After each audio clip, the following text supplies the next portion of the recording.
Assalamualaikum warahmatullahi wabarakatuh.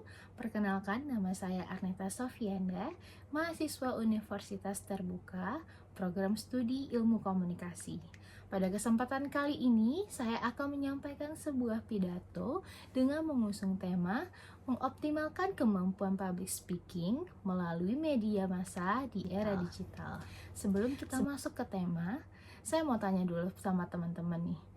Siapa di sini yang masih menganggap public speaking adalah hal yang menakutkan?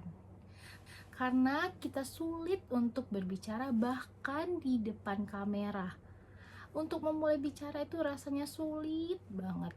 Nah, kalau teman-teman relate dengan tema ini, sini. Saya kasih tahu sedikit tips cara supaya kita bisa berdamai dengan public speaking agar public speaking terasa lebih menyenangkan dan lebih ringan. Teman-teman, sekarang media digital membuat kita belajar public speaking jauh lebih mudah. Jika dulu kita harus belajar secara formal berbicara di atas panggung, kini semua terasa jauh lebih mudah karena media sosial.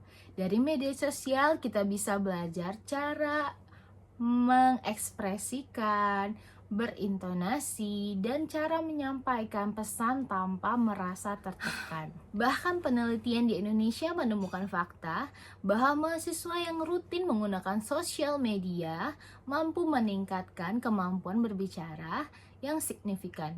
Dari rata-rata 46,91% meningkat menjadi 71,63% melalui latihan secara konsisten. Namun berbicara di panggung tentu berbeda dengan berbicara di depan kamera.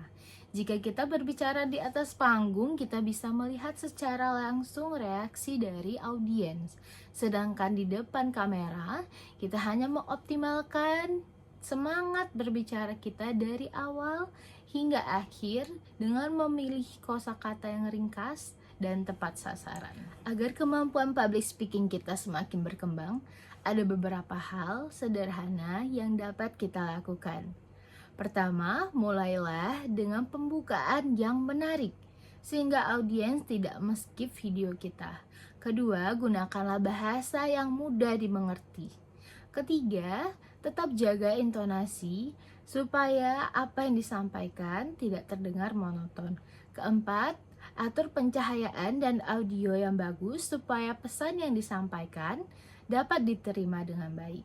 Media digital membuat kita belajar public speaking tanpa tekanan, tanpa tatapan langsung dari audiens, dan dengan ritme latihan yang bisa kita atur sendiri. Ini adalah pintu besar yang terbuka bagi kita untuk lebih berkembang lagi. Teman-teman, di era digital seperti sekarang ini, semua orang mendapat kesempatan yang sama untuk mengutarakan ide, menginspirasi, dan memberi dampak positif.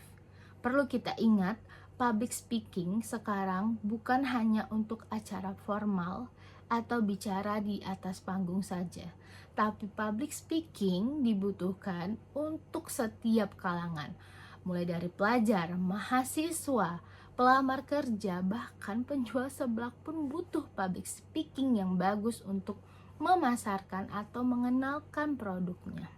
Dari sini poinnya bisa kita ambil adalah public speaking itu sangat-sangat penting di zaman sekarang. Baiklah teman-teman, terima kasih telah meluangkan waktunya untuk mendengarkan penjelasan saya dari awal hingga akhir.